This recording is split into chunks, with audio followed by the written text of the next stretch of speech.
Welcome to LOA Today. I'm Walt Thiessen here with Louis D'Souza and Amy Blackford. Today is Monday, September the 7th, 2020. That's Labor Day here in the U.S. It's 4 p.m. New York time, and wherever you are in the world, thanks for joining us for another episode of LOA Today, your daily dose of happy. And I get to start things off today, Amy, with an email for you from one of our listeners. All right, great. This comes from Josie. She's actually one of our regular live streamers too.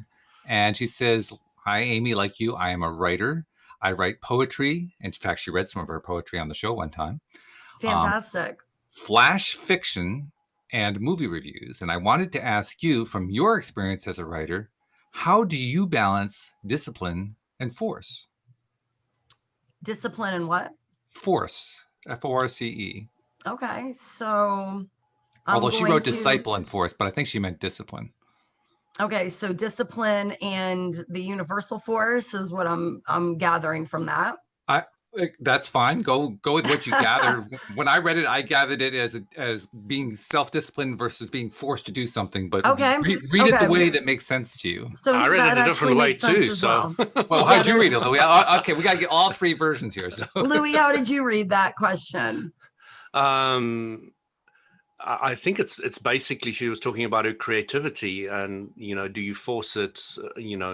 Push yourself to write the next section, etc., or do you? That. So I don't know. Okay, so this is a really great question, and definitely one that I feel that I can answer, because I've been writing now, I would say full time, for the last 20 years. Wow. And what I have found is creativity is not something, a lot of people feel like it's something you have to be inspired.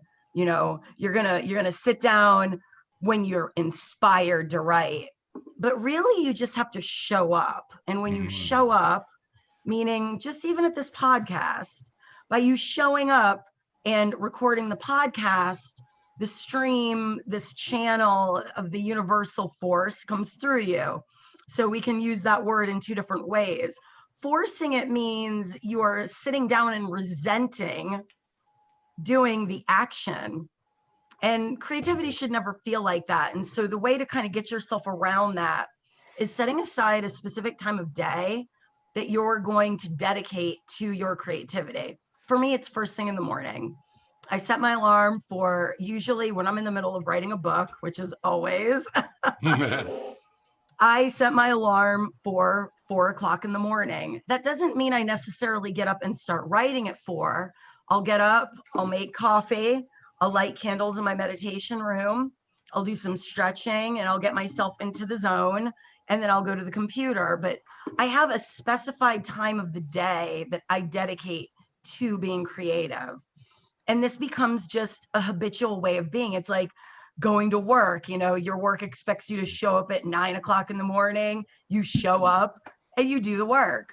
And so a lot of people put creativity outside of that context, but in reality, if you set that time aside for yourself and you just show up, whether you paint, or you're a musician, or you're a writer, whatever creative endeavor it is, you have to set aside some block of time. I am a big proponent of early morning. And I have heard many other creators say that between the hours of 3 and 5 a.m.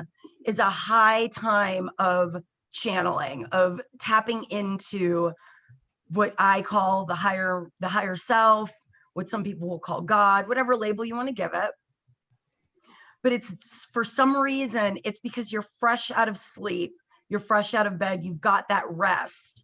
And so you're not bogged down with the duties of the day, so to speak, grocery shopping, paying the bills, going to work, whatever it is. And so if you can make that time for yourself and carve it out, you will not be forcing it.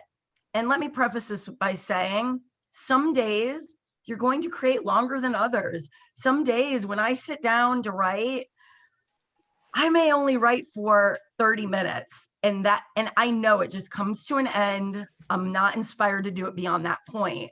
Then there are moments that 30 minutes turns into 3 or 4 hours, I take a break, I switch over to work, and then I'm doing it at lunch, and then I'm doing it at evening after I've cooked dinner. And so it just depends on the day. But if you can just set aside, and I say do it first thing in the morning, and it should never feel forced. Now, in the beginning, it's like training yourself. It's like waking up in the morning to go do a workout. It's the same thing. So the more you do it and the more you practice it at the same time every day, is the more it's going to come naturally to you and it will not feel forced. I hope that answers that question. Well done. Yeah, very in-depth. Did you want to add anything from your perspective, Louis? I mean, writing isn't necessarily your thing, but creativity certainly fits in. Creativity. I just wanted to point out that creativity is for so many different people. Let's say you're a secretary, you need to be creative. Yes. Doesn't matter what your job is or what your role is. Everybody is using a level of creativity, and you know how good your art is by how people around you are feeling. How they're responding to it, for sure. Yeah. Yes. So the more you're in alignment out there, the more you can say you're an artist. And I just wanted to give everybody an idea, because I struggled with this for a long time, that I like the idea of singing, but nobody likes my singing. I like the idea of drawing, but nobody likes my drawing. And so it goes on. I was never a classic artist. And then I started to realize that Jinshin was an art. It's called the art of Jinshin Jitsu. It's this energy technique we use. And I started to realize I was quite a master of that art. And then I started realizing I was a master of an art of realigning myself from when I'm getting out of alignment. And as I got better and better at that, I started realizing that I'm carrying my artistry around with me. And that I just want everybody to get the feeling that, it doesn't matter where you are, what you're doing, you are able to be an artist. Absolutely. And creative. And yeah. Wouldn't you agree, Louis, that if you feel like you're forcing it, you're not actually in alignment with what it is you're doing? So there's this idea some people carry around, I'm supposed to be, an illustrator or a musician. They have an idea that they wish they were doing some sort of creative craft. But if you feel like you're forcing it, you're actually not doing something that you're passionate about or really aligned with. Because if it feels forced, it's not something that you're actually enjoying. I think that's kind of the best way to gauge it. If it's not coming from you naturally and feeling good, then it's not something that you really honestly should be putting your focus on. It's a good point. In fact, I would add to it that she asked for the distinction between the balance between discipline and force. And I'm not even sure I'd pick between those two. But if I had to pick between those two, I'd pick discipline as a way of saying, I'm going to sit down every day. I may not write everything, or I may not write every day. I may write for 5 seconds and say, okay, I'm done. Right. The discipline part is simply just applying myself to do it every day. And that to me is a good thing to do, simply because even if if I'm like Louis, I don't know how to draw to save my life. But if I really had an interest in drawing, I would sit down and draw very quietly, very secretly. I wouldn't share it with anybody for every day for a year. And Right. at the end of that year, I'd be able to draw probably pretty well, just because I had set the discipline of just sitting down to draw every day. Now, maybe my first day I do a stick figure and I'm done. And then maybe my second day I do another stick figure, and then eventually I try to do like a face or Right. a landscape or something, and then I'm done. And it kind of builds on itself. And some days you're feeling really in it, and some other days you're saying, "Oh, I don't feel it at all. I'm going to go do something else." Yes. But just by going through that habit every single day, building that habit up, that's going to make a difference. Discipline is definitely born from a deep desire to hone a craft. Yeah. And when you're forcing something, that means you're trying to acquire an expertise in something that you're really not that engaged with. Mm-hmm. So there's a difference between the ego and the spirit, the pull of the spirit of you, which is really following the path of your passion, And then the force would be you're following the path of something that you think you should be doing, something someone has said, you're very talented at this. You know, maybe let's use the example of a parent, and you showed an aptitude for the piano when you were younger. You took piano lessons, and they were kind of trying to enforce this discipline on you to practice every day, and you started hating it, and you really weren't all that excited about playing the piano. Maybe instead you wanted to be a rock star or a baseball player or a gardener, a chef, it doesn't matter. So that's the difference between discipline and force. Discipline is applying yourself towards something that you love and you really have an interest and a passion for getting excellent at. You want to achieve a level of excellence for it. Force is your mind or your ego is telling you this is something you're supposed to be doing because you showed some sort of an aptitude for it at some point in your life, and someone implanted in you this belief that this was going to make you a better person, that if you followed this path, now you're going to be somebody. I think that's kind of a really good way to gauge between discipline is a wonderful tool if you're trying to become really good at something that you're passionate about. Force means you're trying to become disciplined over something you could give two flips about. Yep. I think there's a lot of truth to that. And I think there's also truth to the fact that just by doing the discipline approach, you do get better at it. And as you get better at it, you become more confident about it. And it becomes more exciting. And that's it. As the confidence comes, it becomes more exciting. You become more engaged, more interested, and you do that long enough. If after I don't know, a couple weeks, a month and a half, whatever, if you're still liking it, you've probably found a life passion. Absolutely. And that's where the conversation starter I sent you today, this differentiation between work and play. So when you are really passionate about something, you're not working. That line gets blurred. Yes, it's work to become a great writer and to write a novel. I have put in a lot of hours into writing a lot of books, and I have yet to get an agent or a publisher. However, I have so much fun doing it. Yeah. And so that's another way to differentiate between work and play. And I think a lot of people struggle with that because we're taught from a very young age that things that feel good and are fun are hobbies, and things that don't feel good but make the money, that's what you should be doing full time as work. And it was one of my conversation starters that I wanted, to kind of present for today in honor of Labor Day, is this idea that we have to do things that we don't love to make money. And it's really this ingrained belief from early childhood. I mean, that's how all schools are. The 9 to 5, the school system is designed to make little soldiers for the work environment. You get a break at a certain time and you work these certain amount of hours. And that's where so many people are unhappy.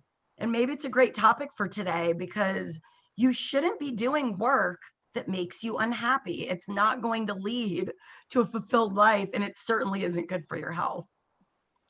It's interesting that you say that, because Labor Day was originally established in this country as a way of honoring the laborers who built it. Right. And the reason that's interesting to me is that a large chunk of that labor force did so under conditions that many of those laborers disliked intensely. Absolutely. And in fact, that was part of the impetus behind creation of Labor Day here in the US as a holiday. So essentially, it has its origins in celebrating people doing work they didn't like. I mean, it's really, to me, the foundational building block of much of the unhappiness in our society currently. Now, I don't want to put out there the idea that nobody who labors likes their work, because that isn't the case at all. There have been many people who have honored Labor Day who love their work. Yes, I'm not saying that at all, but there are so many people that from early childhood were told, I want to be a ballerina. I want to be this or an astronaut. And they were told by whether it was a teacher, a parent, someone in their life told them that what they wanted was unachievable and it was going to be too hard. So you better pick a different life path. And a lot of people end up doing exactly that. They even pick a college degree, not based on what they're actually interested in, but on how much money they will make, because that's what the system is based on. And that doesn't make you a bad person because you did that. Welcome to the club. Most people have. But the fact of the matter is it's changing that belief. You should love what you do. And from that, abundance will flow. I can't even say that I went to college to study my degree because it was going to make me a lot of money. I went to college to study my degree because I thought it's what I ought to do. So it was even worse. I wasn't even going to get paid well for it. And I was going to do stuff that really wasn't a great passion of mine. It became a passion because I kept doing it over and over again. But initially I did it just because, well, I think I should have a well-rounded education. That's what my guidance It's counselor really told me. grounding us from childhood. Ugh. Anything you enjoy is put in that hobby category. So many parents do this to their children. I am very proud that I did not do this with my kid. And my kid, from a very early age, I just encouraged his love of illustration. I have a 4-year degree from an art college, and he is a better illustrator than I am, through encouraging him and telling him what an amazing artist he is. And you can do this for a career if that's what you want to do. And I love seeing parents that inspire their children to actually reach for what they want to do, not what they think, they'll fit into some category that will pay them well, or they could pay their bills. Now, Josie, who asked the question that you answered at the top of the show, and Josie, you posted it again, but check back to the beginning of the show, you'll find that Amy addressed it there. But she had a follow-up. She says, if it feels like work, it's not inspired action. And she quoted that from Florence Scovel Shinn. Yeah. But she says, I agree to an extent, but sometimes there are actions that you don't want to do, but they feel better once you've done them. What do you think of that? Louis?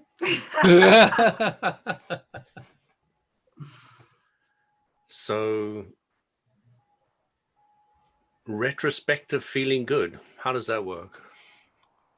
So you start something and it feels like a lot of work. It feels uncomfortable. So you're knowing what you don't want.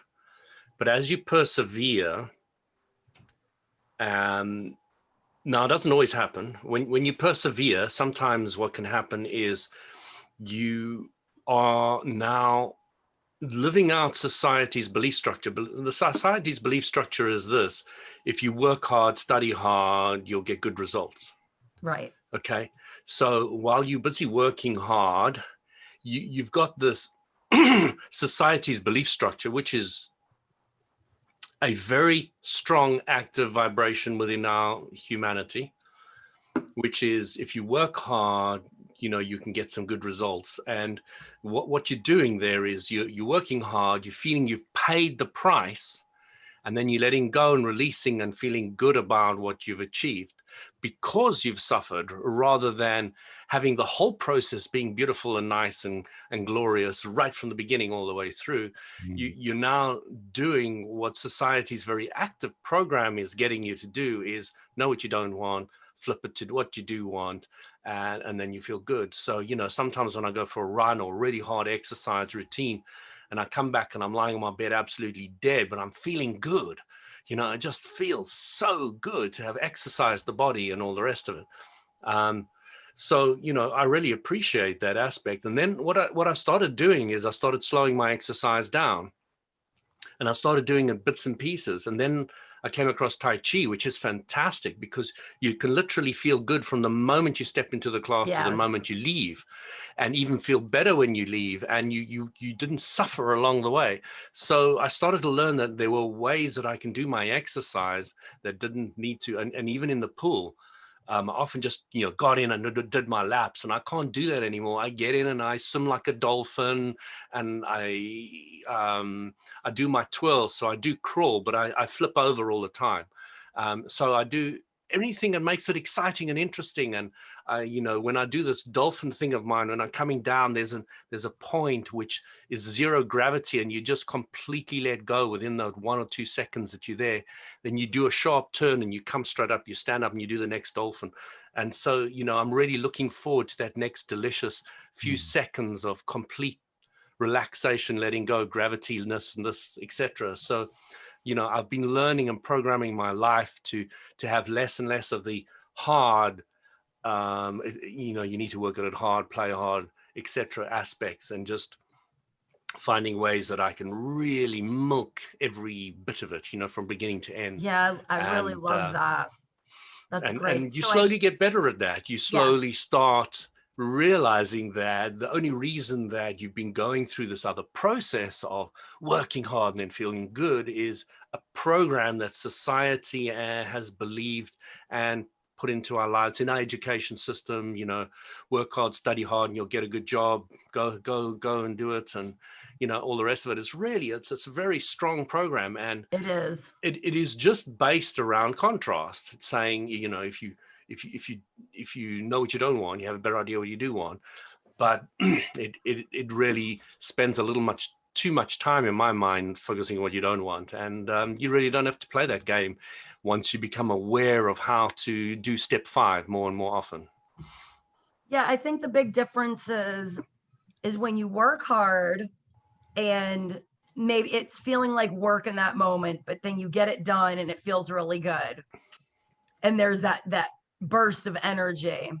If that is a self feeling of gratification that is coming from a higher place, if you do the work and you're getting that feeling of gratification because someone else said, hey, here's your gold star from your boss or whoever it is that you did the work for, and that's why you feel good about it, that is a false sense of good feeling.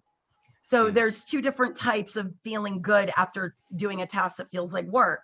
There's one that it's self-fulfilled, you push yourself, you disciplined yourself, you earned that feeling, and it feels amazing. And when I write a book and I'm struggling and I rewrite and I edit, there are moments it feels like work, but when I get it figured out, it's just the best, most amazing feeling. But when I'm working at my job and I do something that is incorrect, and then I correct it, and then I get the little gold star, and I feel good about that, it's not because I actually feel good about the work that I'm doing. It's that I feel good that I pleased who I'm doing the work for. There's a big differentiation between the 2. And so it's up to each individual person to determine, are you getting your sense of self from gratifying yourself and your own purpose and mission, or is it from someone else validating it? I think that's a good So distinction. the problem with other people validating it is if they don't validate it tomorrow, and then you don't feel so good anymore. So right, you now need constant validation for that. And that is draining on the other people, and it's draining on you because you don't often get it. So it's a very flawed philosophy. So it is. What I often do with myself is I say, who I'm competing against? I'm competing against my last best time, my last best effort, my last best attempt. And, I'm so much better than I was yesterday. I'm so much better than I was yesterday. And one thing I love, of course, I love getting sick. So that process of getting well. So it's like, I feel so much better than yesterday. Wow, I can't believe the absolute jump from the last time that I kind of looked at it. And I'm really enjoy that aspect. So I actually had a moment this week where, from all of the work, I thought this was going to be my week off. I was taking time off with my husband. And like I said, I signed up for something I wasn't quite ready for. And I got physically sick.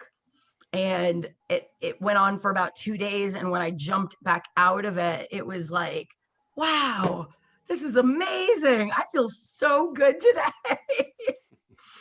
Because it was in such direct contrast to what I was feeling.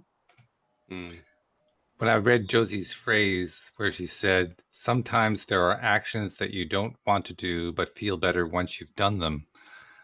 That's something that reverse resonated with me. Oh, I would meaning love to hear this. meaning that it didn't resonate with me in a way that I like. It resonated with me in a way that was very familiar, however. And the reason I say that is I did that for years. Yes. I did that for many, many years. And it has actually gotten to the point in my life where if I have something that is perhaps essential to what it is that I like doing, my big passion, everyone knows, is doing this podcast. There may be something essential to it that I'm not looking forward to doing. If I try to force myself to sit down and do that, there is no happy outcome that comes out of that. It No. fails miserably on so many levels. It Yes. really, really does.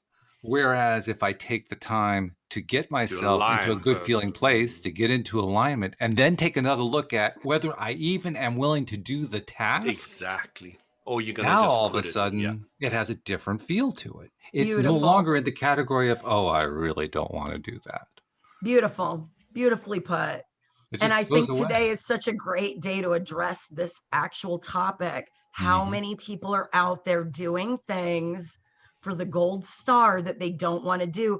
At the end of the day, like Louie was saying, the gold star means nothing because you're going to need the next one and the next one and the next one to continue feeling good, rather than picking and choosing the things that you prefer to do and then doing them to excellence feels amazing, and it resonates throughout your life, and it just keeps lifting you to higher and higher levels. And by the way, I'll even violate all the rules, so to speak. And if a day comes where I have this task to do that I really don't want to do, and then I work to get myself into alignment and I still don't want to do it, guess what? I don't do it. Me either. Me either. Oh my God, that's not allowed, is it? Not allowed if you got a boss. Even as a writer, I am really disciplined. And there are some mornings when I wake up, it doesn't matter what it is, I will not feel inspired to write. And I give myself permission. It's okay. Because if it's not coming from a really, truly inspired place, the discipline means nothing. Nothing good is going to come out of me by forcing it. Right. Just to go back to that reiteration of that word. If it's forced, that should be your telltale sign. It is not inspired. It is not going to be your best. It's not going to be excellent. Nothing good ever comes out of it. That's the thing I've really learned. I mean, that's actually the nice way of putting it. Anything that comes out of it is really undesirable. That's what my experience is. It's really undesirable in a big, big way. Yeah. And I loved it when Abram said, when you make a decision when you're happy, it tends to turn out well. When you make a decision when you're not happy, it tends to not work out well. And you can really start seeing that clearly in your life with very little effort. Oh, yes. That is exactly how it works. Annoyingly so at times, but nevertheless. And there have been times people listening to the show know the stories that I've told about what it was like in the early stages of programming the app. And there were days where I was just making no progress at all, and I was practically spitting fire and making no progress, and then feeling miserable as a result of it. And it was just evident. It was just so completely self-evident that my attitude going into it was undermining any possibility of moving forward, of having progress. I have 6 unpublished novels in my computer because I got to a point of editing and rewriting that it wasn't fun. It wasn't inspired. It was forced. Go back to the original script and just publish that. That's when I said, okay, it's time to put this one down and wait for a new idea to come to me and start a new book. And this, my 7th novel, I've seen all the way through. Nothing about it has felt forced. Even the complete rewrite that I've done on it was completely inspired. And it is such a distinct difference. By how it feels. When you're doing something that's forced, that's exactly what it feels like. It feels like somebody's literally pushing you to walk into a room to do something that you don't want to get into. You don't want to do it. And when you're inspired, you just want to breeze right into it. It feels good. It's exciting. And they're just such distinct vibrations. You know, Amy, I came across. I'm an avid listener of sci-fi kind of novels on Nice. Audible. So you know, you had this Audible book, and I've been through a lot of the authors and all the rest of it. And I came across this new guy the other day, and I was like, God, I never heard of this guy before. And he's already published 6 novels. They're all in Audible. And I thought, let me do some history on this guy because, you know, I'm really enjoying these novels and I've never heard of this guy. So let's dig into it. As a UK guy, he was working on some arbitrary job, you know, of no massive consequence, I suppose, you know, brought in a salary for him. And he loved listening to sci-fi. So he went and said, you know, there's certain things I want to change. There's a lot of things that the guys are writing that just annoy me. You know, I would do it like this. So he sat down, started writing, and he published it on Amazon, self-published it on Amazon. Nobody wanted to take his stuff or even look at it. So he self-published. He forgot about it. And a month went by and, you know, he brought in about 100 quid or something. And he thought, great. So he took his wife away on holiday with 100 quid that he had made on Amazon. Right. And then when about a month later, you know, he was on the top sellers list. Wow. And he was selling That's thousands of copies. amazing. And then, you know, he turned it into Audible and he turned it into 6 books and he works from home and he writes now, he doesn't do anything else. You know, he's very wealthy. He's got a movie option on the table already. And I was like, you know, as a guy who's like 26 years old, UK guy who was doing an arbitrary job. And, you know, he was just so shocked when he found out he was getting all these sales. And it all started just because he was thinking, you know, there's certain things I would change if I wrote one of these books. Yeah. That's how it started. That's usually where it starts. Usually it starts and it is a change of some kind. Usually it happens because we change something in our day-to-day life. Something we do something different. We mix up the routine a little bit. He mixed up the routine. He decided to write this thing and put it on Amazon, and then he forgot about it, which is probably the best thing he could have done. Exactly. You just have to follow the inspired, I call it the breadcrumb trail. You know, our higher self leaves these little breadcrumbs, and if you follow them and you trust them and you don't think beyond it, you get led down a trail. For me, I work from home, so I've got my author life, and I also work, I manage the office of my husband's fireplace company. But before all of this started, we had divorced, so we've gotten back together since. When I started working for him, we were divorced, and I was working as a nanny. And basically, my kid required for me to be at home full time with him. And this is what got me to start working full time for my ex-husband, because he was my ex-husband at the time. And there was some fear there because we had just reestablished our friendship. And I was like, this seems like a lot of pressure for me to be working for you full time suddenly. And so I had all of these fears. But because of my life circumstances, I decided to take that leap of faith and say, you know what? I'm going to do this. And there's a reason this is happening. And I've never been happier. So I do have a regular job, but it's like I'm already some famous published author, even though I'm not, because I work from home in my pajamas, working with my husband. So I get to be home with my kid.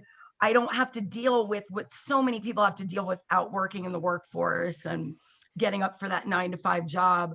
So it's almost like this crossover, this bridge. It's terrible getting out of your bed and going to your desk and start work. It's just terrible. The traveling is just so rough. That commute will get you. I mean, so I feel really, really blessed. And here's the preface. I am not a published author, but I also understand I do have 2 books, but they were published 14 years ago, so they kind of don't count. But the thing is that I'm doing a job. Is it my dream job? No, but there's so much about it that I love and is keeping me in this bubble of happiness that I get to be creative. It works with my schedule. And so a lot of people that are out there right now thinking, hey, yeah, right. You know, how do I go from working this 9-to-5 job that I hate to the dream?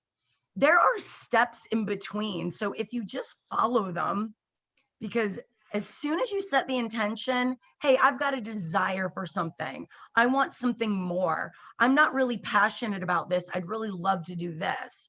The minute you claim that and set that intention, guess what? By The law of universal law attraction, starts bringing in cooperative there you components. go. The Oh dear, is a cooperative technical components, sentence. yes, the cooperative components start lining up. But if you keep telling yourself, I have to do this for money to pay my mortgage, and I can only do this as my hobby.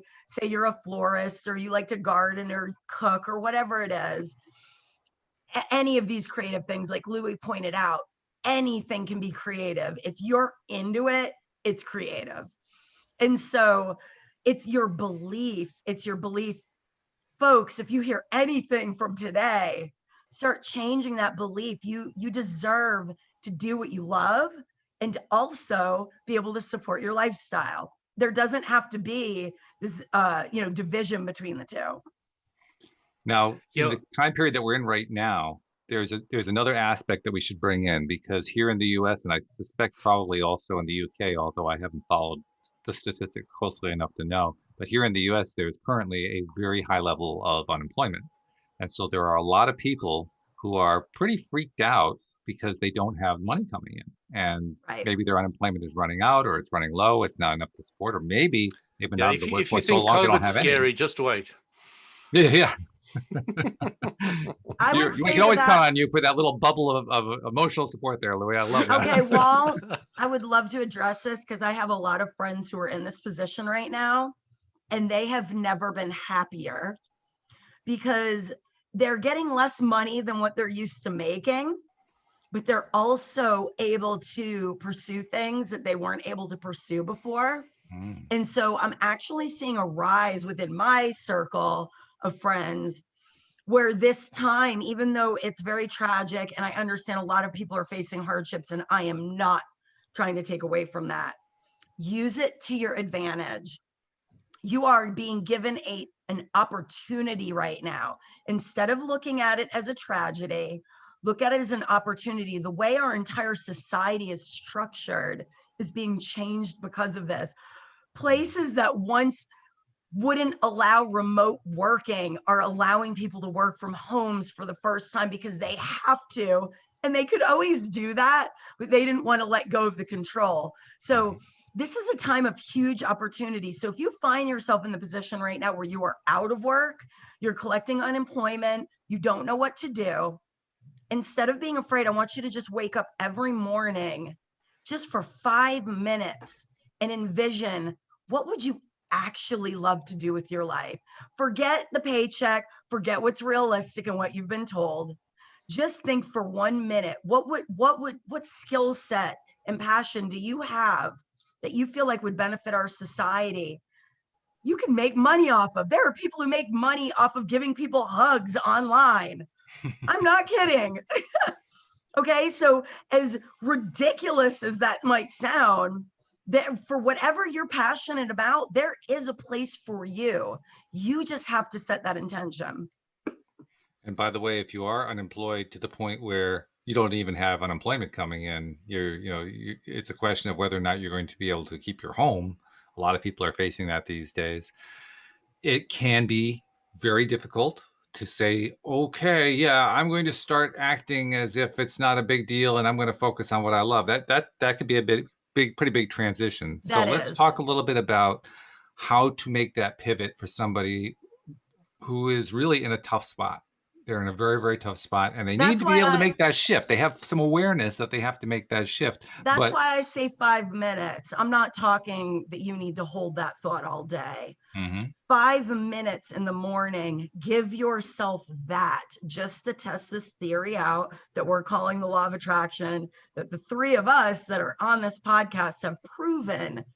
It works, folks. I'm not kidding. I got fired. I had no income coming in and a child to take care of. And by law of attraction, suddenly things were coming to me. I can't even explain it to you. Things were being given to me. Resources were coming to me that I cannot explain. So if you find yourself in that position, just give yourself 5 minutes a day, see what you need, and understand and believe that it'll come to you. I would even go a step further and say, give yourself the 5 minutes, then go out and spend the next 2 hours or whatever it is that you're going to spend on putting out the resume and reaching out Yes. and finding the jobs and all that kind of stuff. And then you're going to have reached a point where there's nothing more really to be done for the day. Right. Then take the rest of the day and go back to step one. Yes. Just feel good. Feel good, because unless you feel good, you have to understand, by feeling bad, it's a block, it's a shield to receiving what you're asking for. So the more you fret, I know it's hard. I know it's so hard when that bank account is low and you don't have food in the fridge and the rent needs to be paid. I get it. I've been there. Me too. So that's the trick, is giving yourself the space to visualize. Like Walt said, take some action that's going to feel good, to make you feel like, okay, I did what I can do today to get something good coming in. And then you have got to allow yourself to receive what you've asked for. And that may mean doing processes of various kinds. I mean, for me, a big one was doing mirror exercises, just because that helped me to quiet the mind. Meditation is the traditional way to do this, the way most people do it. But quieting that mind, that's a huge part of it. The reason that we keep fearing about what's going on is because that monkey mind just keeps throwing all these things at us. Well, you don't have a job. You better get a job. If you don't have a job, you're not going to be able to. For me, it's laughing. Anything, put on something funny on Netflix. You don't even need to think about what you're asking to manifest. It's getting the block to go away. So raising your vibration, humor and laughter is one of the biggest ones that I've used throughout my entire journey with this. And boy, does it work, because it just raises my vibration. And then the next thing I know, I'm receiving something I wasn't expecting. And then that validates what we're talking about here. And with each validation, that belief grows stronger. It is true. It is very true. So hopefully we are giving some hope to people who are in that position, and maybe even the very early kernels of a belief that it can actually change, because it really can. Absolutely. But I don't know about you, Amy, and Louis, you could chime in on this too, but I have had a few instances in my life where I thought basically I had my back against the wall. Like there was nothing left to be done. I felt adrift. I felt like I was completely out of control. And that's where I finally let go, because I didn't know what else to do. You know, there was nothing else to be done. It was just, everywhere I looked was just a blank wall that could lead nowhere. It was just that kind of a harsh reality. And yet somehow something always came through. Not necessarily a job per se, but something came through that just started some new pattern, and a new pattern that led to somehow climbing out of this mess. Yeah. And that's the thing that's pretty strange about it. Unless you've been in that space for a long, long time, that unemployed, beaten up space, which is possible. There are a very small percentage of people who have been in that place, but unless you've been in that place for a long period of time, you had enough vibration going in your not so good time leading up to it that still leads to stuff coming through. All you have to do is just let go of all that angst, and it starts coming through. You don't have to be in the perfect high vibe place. That's the point. You don't have to be perfect about it. You just have to let it through a little bit. Yes. And then stuff starts to. Now, I'm not saying that it's a bad idea to be in the high vibe place. Stuff comes through a whole lot better when you're in the high vibe place. Don't get me wrong. I'm just saying you don't have to pivot 180 degrees all at once. You can go 2 degrees and then 2 more degrees and another 3 degrees and just keep, inching your way over there, and it works. I mean, Louis, that's not something that Abraham talks about very much, is it? Although the pivoting process can be used in that way. But I think Abraham talks about it all the time. You can't get from there to there. The incremental thing, the little tiny steps. Do they talk about the little tiny steps? Well, in the sense that they're trying to point it out, you can't go from a problem vibration to a solution vibration, because they're different vibrations. You're not going to be attracting the right things. So, then they brought in the emotional guidance scale, which teaches you to go up the scale, etc. So to me, Abram's talking about it all the time, just maybe in a different way. But Okay. to me, it's very, very clear that they're always talking about you can't jump vibration very quickly or easily. So go up step by step or incrementally. And I think that's an absolute key aspect of LOA. It's, without it, a lot of things don't make sense. Agreed. So there was this lady, I think Amy didn't hear the story, but somebody was saying that they found this guy. He's got this whole thing about clouds, and he loves clouds, and you can join his group, and it costs £25 and all the rest of it. And she saw how many people were members and all the rest of it, and she was like, started to realize that, I think I mentioned this last time, but I know Amy didn't hear. So, this guy was making an absolute fortune. You can buy the £50 one or the £25 one, and you can submit your photos and he'll put them up on his website of clouds. And that's all he was doing. And he had a passion for clouds. And, I said to her, the reason why he's made so much money is, and I said, you probably will even feel it quite easily, is that he has a passion for clouds. He truly enjoys and loves clouds. I haven't even seen the site or anything, but I'm guessing, and she verified it for me, that this guy really does have a passion for it. And I said, that's why the money comes easily. Right. He's doing what he loves. Yes. He's found a little platform that he can share it and make some money out of it at the same time. And it is just so simple. I mean, giving hugs, that was another one, just blew me away. Giving hugs on there are professional Skype huggers. It's a job where people Well, I've actually been to the guru, Mummy Hugger, or whatever they call her. She comes to London, and you sit in a queue for hours going forward, and then you get in front of her and she gives you a hug. And, she goes around the world hugging people. That's her life. Yeah. And quite a service. You could hear in the background. I mean, to me, it did absolutely nothing to people around me. They were crying and all the rest of it. But, everybody's got their own expectation and they create their own reality. And this was not something that particularly excited me, being the more intellectual type. This huggy thing was just, right. Okay, something to play with at the time. So, I wasn't really expecting much for myself, and I didn't get it. So, it all worked out appropriately. You got exactly what you expected. Law of attraction was all working correctly, Yeah, that's right.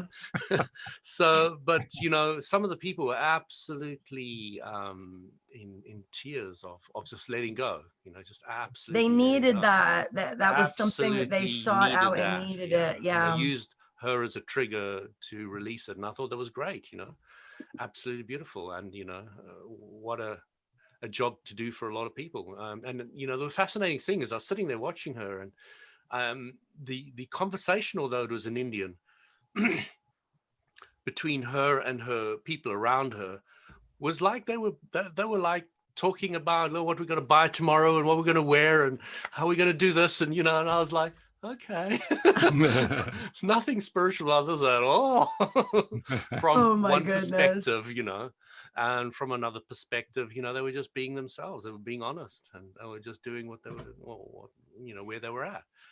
And I just loved it. I think the whole thing was quite an enlightening, experience for me, but maybe not in the way some other people would need it or used it. But to me, it was very, very enlightening. I've maintained for quite some time that there is a demand for that kind of love, and it's a financial a demand that can be that can pay money, that can be a financial reward, because there is so much need to feel good.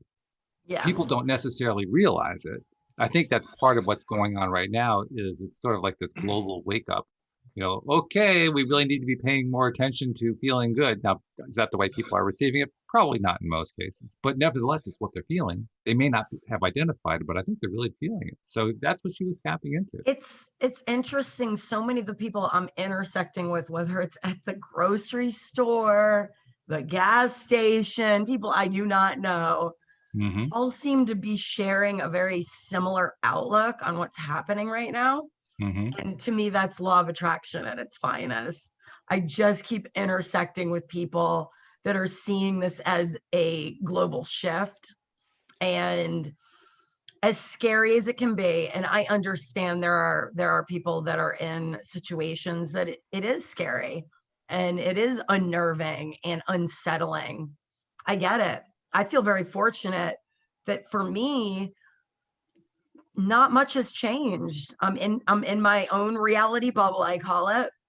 And I would say that's probably because, I'm years ahead of the curve on holding my own reality. And so I've been very careful also exposing myself to the media and everything that's going on in the fighting and the politics. And even I'm aware of what's happening. And yet I'm looking at it as though it's through like almost this clear wall. So I'm observing it, but I'm not actually participating in it. But as your dear friend said on the group the other day, but you're a nihilist, and I hate nihilists. Those were his words. Yes. Okay.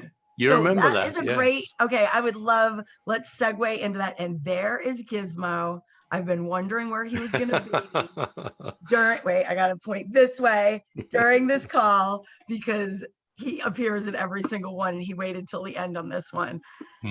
So yes, that's very interesting that you bring that up, Louis, because there are people that have a belief.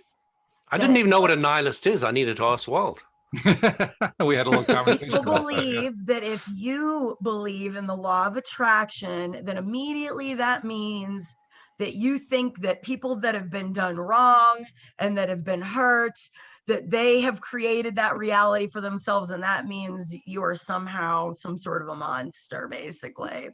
And, well, yeah, it's terrible. I'm having a nice life. It's just the worst. The only response I have to say to that is, you don't get it. Sorry. But it'd be interesting to break it down for the individual. And you'd say something like, okay, so define nihilist again, Walt, just from your clarity there. You had quite a good clarity. I always have trouble. I studied it and I still have trouble just defining what it is. A nihilist is essentially somebody who says that nothing matters. That's the best definition I can give you. Okay, so basically you don't care about what's going on in other people's lives. You live in this world and, Joe Bloggs is suffering over there, so you don't care about them. So, the one thing that Abram really threw at me, and it was a huge light bulb moment because it is a biggie, is Abram was saying, what's the greatest gift you can give anybody else? And it was really confusing. I sat there for ages thinking, I don't know, kindness, and there was hundreds of things coming up. And then Abram says, no, the greatest gift that you can give anybody else is your own happiness. Oh my God. Wow. How does that work? That's so profound. And I had to sit there and break this whole thing down. So in other words, because I'm caring about myself first, that's the most important thing. And then if I keep my vibration high, then I'm tapping into source energy. And because I'm tapping into source energy, that filters out from me to everybody else around me. Wow. Absolutely. Wow. That is so powerful. So I can be a narcissist and it's good for me. My God, I like this. Oh, that's funny. It was very enlightening. It was a complete turnaround in my whole thinking, Tending to your own vibration is 100% the biggest gift that you can give to yourself and therefore everyone around you. And it's interesting. That is so true, but you really have to think about it for a while before all the pieces of that fall into place and you can accept it and start living it, That's why I don't even argue on that thread that Walt is talking about. I didn't even argue with it because unless you understand what we're talking about here, there's no point in arguing with it. I'm not going to allow it to bring my own vibration down. You either understand it or you don't. And if you want to understand it, well, there's lots of research out there that can help you to understand it. By the way, I wanted to throw in a point of clarification, because we made a joke out of it, but there's also a serious side. The word narcissist it's been kind of flung around a lot lately in conversations, particularly here in the U.S. because we have a president that a lot of people apply that label to. And the point of confusion, I think, comes down to this. A lot of people associate narcissism with looking out for yourself, and they're not necessarily the same thing. Louis, you No. actually indirectly identified what the difference was, because in your story, you talked about how, well, Abraham had thrown this challenge out, what's the best thing you can give to somebody else? By asking that question, you define yourself as not being a narcissist, because a narcissist doesn't care about anybody else. Just by saying, well, what can I be doing to give to somebody else? You are expressing, I'm not a narcissist. That's right. Even though you spend perhaps 99% of your time focused on what's good for you. The fact is, you do care about other people. You do have an interest in other people, having a better life. That makes you not a narcissist. And that's the difference. Yeah. You understand that by caring for yourself, you're caring for the whole. Yeah. That's the difference. Yeah. The narcissist doesn't give a crap about anybody else. Nope. No interest in them at all. They'll make a lot of sounds like they do, but they don't care. They do not care about anyone else.